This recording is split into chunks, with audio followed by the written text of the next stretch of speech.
Les Sympholia ou violettes du Cap font partie des plantes d'intérieur fleuries les plus répandues dans nos intérieurs. Il y en existe de toutes les couleurs, il y a de nombreuses espèces qui d'ailleurs s'hybrident un peu entre elles. Elles font partie des Gesneriaceae, c'est pas facile à dire, et ne sont donc pas réellement des violettes. D'ailleurs on les appelle Sympholia parce que son découvreur s'appelait Walter von Saint-Paul Hilary, d'où le nom. Ça pousse en Afrique, surtout en Afrique du Sud et un petit peu en Tanzanie, donc ça a besoin de la chaleur, de la lumière, et ça apprécie aussi d'être un peu à l'étroit dans son pot. N'oubliez pas aussi d'éviter de mouiller le feuillage, il faut toujours mettre de l'eau dans la soucoupe pour les arroser. Alors ça aime être à l'étroit dans son pot, mais ici ça l'est un petit peu trop, et justement je rebondis là-dessus pour comment multiplions-nous les Sympholia.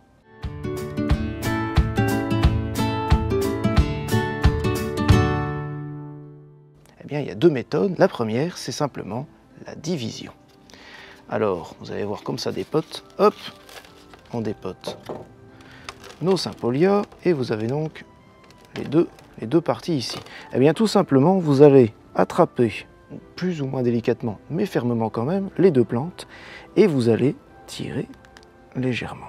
Vous entendez des petits craquements, c'est normal.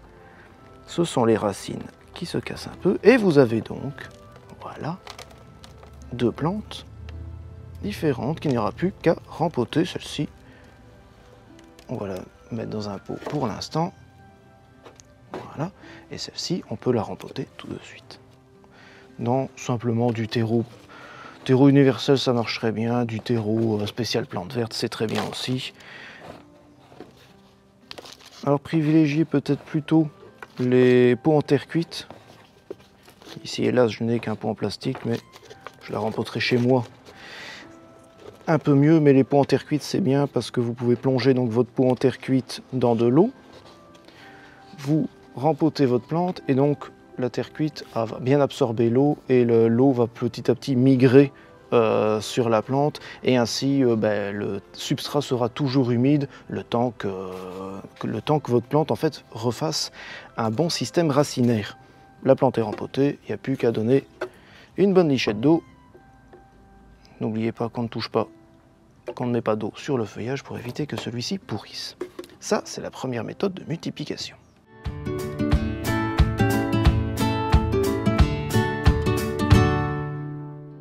La deuxième méthode, c'est simplement la bouture. Alors la bouture, vous avez deux techniques.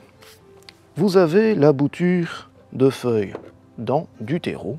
Alors il faut choisir une feuille pas trop jeune, donc pas ici au cœur de la rosette, mais pas trop vieille non plus, celles qui sont un peu flagada, on ne va pas les prendre. Non, on va prendre celle-ci et on va prendre non pas un outil qui coupe comme ceci, mais un outil très tranchant pour éviter de trop abîmer, d'écraser on va dire les tissus. On va hop, bien couper net, ainsi, voilà, légèrement en biseau, voilà, juste ici. Notre petite bouture est prête. Il n'y a plus qu'à remplir un petit pot stérile et bien drainé, avec du terreau lui-même stérile et bien drainant pour éviter les pathogènes et éviter surtout un excès d'humidité le temps que la bouture reprenne. On remplit avec notre terreau spécial semi-bouturage, mais un simple terreau universel additionné d'un peu de sable, ça suffira amplement. Voilà, on va faire un petit trou avec un outil quelconque, par exemple une paire de ciseaux, et on va placer notre bouture en évitant de la casser ainsi dans notre pot et on tasse bien autour.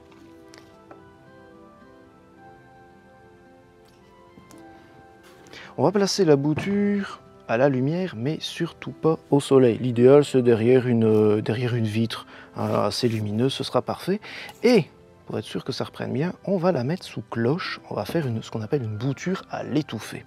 Une bouture à l'étouffer, le gros avantage, c'est que ça va garder la chaleur, mais surtout l'humidité à l'intérieur de cette cloche. Seul inconvénient, c'est qu'il peut y avoir un excès d'humidité, alors de temps en temps, tous les 2-3 jours, vous allez ouvrir votre petite cloche et laisser l'excès d'humidité s'échapper. Vous pouvez concevoir des petites cloches comme ça avec par exemple des bouteilles d'eau recyclées. Vous coupez la bouteille d'eau par le dessus et vous avez ainsi votre cloche pour les boutures à l'étouffer. Ça fait une bouture. On va prendre le deuxième type de bouture. Donc on va reprendre une belle feuille. Alors pour le pop-pomme, celle-ci est pas mal du tout. Voilà.